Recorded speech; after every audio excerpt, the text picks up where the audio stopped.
You moved from Reading to Scotland in 1994, and it was in 2012 that at the age of 50 you went for your first screening. A screening, if you'd still been in Reading, you wouldn't have had. That's true. I presented to my doctor with an anal bleed, and I gave a stool sample that was tested and came back negative. And then the doctor said, well, what do you want to do? And I knew that the screening test was coming, and this was just after my 50th birthday. And so I did the screening test. If you had presented to your doctor with the anal bleed, like you said, and you were down here, that would have been wouldn't it, really? You'd have sort of thought, well, and I don't know what it was, but the doctor says it's OK. Yeah, very possibly they might have diagnosed it as a blood vessel or something, and that would have been that. And I hadn't had any symptoms at all of anything else beforehand, and I didn't have any symptoms afterwards up until the point when I was operated. Had your screening, which, once again, we emphasise, if you'd been down here, you wouldn't have had. You went for that screening, what did they find? That I did the screening test, and they sent me another, just different type of testing pack, and you're just onto a pre-set programme then, and I was invited in for a colonoscopy.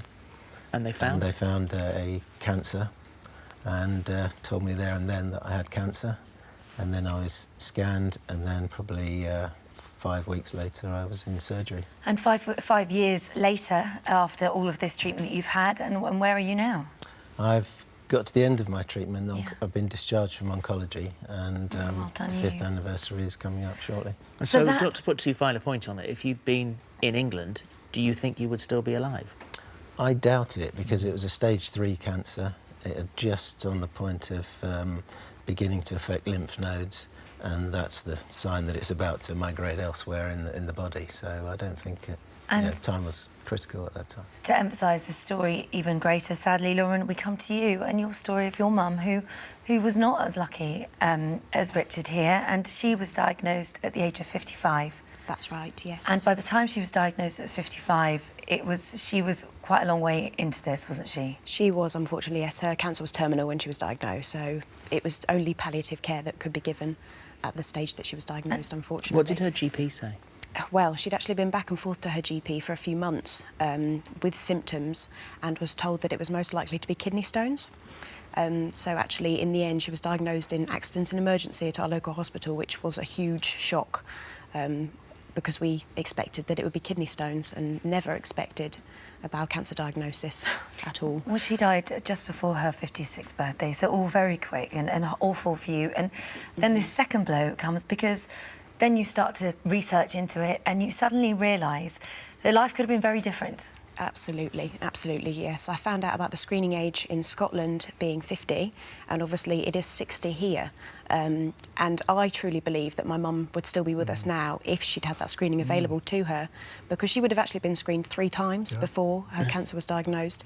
And even if it had been picked up a year before it actually was, I think she would have stood a chance at fighting it, because bowel cancer is so curable when it's caught early, but when it's caught late... Well, that's an extraordinary statistic, isn't it? 97% treatable if caught early. Yeah. It makes you question why we're not doing it earlier. That's right. I mean, it's the second biggest cancer killer out there, and yet is very, very treatable and curable if caught early. And the situation is, OK, in this country, we only screen from the age of 60 upwards, and in Scotland it's from 50 upwards. And here we've heard a story, where you were stage 3, which is quite advanced. Stage 1 is the tumours on the inside of the bowel. Stage 2, it's going through the walls of the bowel, through the muscles. Stage 3, it's spread to the lymph nodes, which is what Richard had. And then stage 4, it's spread elsewhere around the body. But you look at the... And I don't have the figures, so you're a doctor, you might be able to tell me, but and you guys have done your research.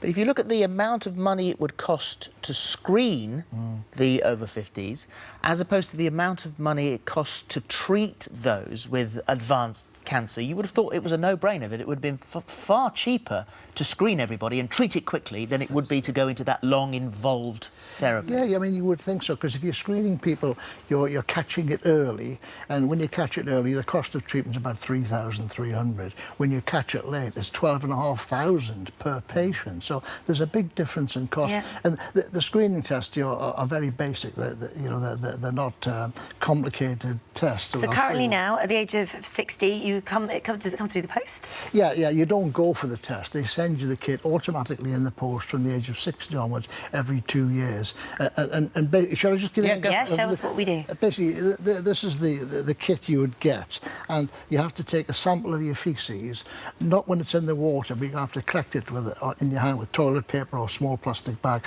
and take a sample of faeces, and what you do is you take a sample and smear it over the first one there.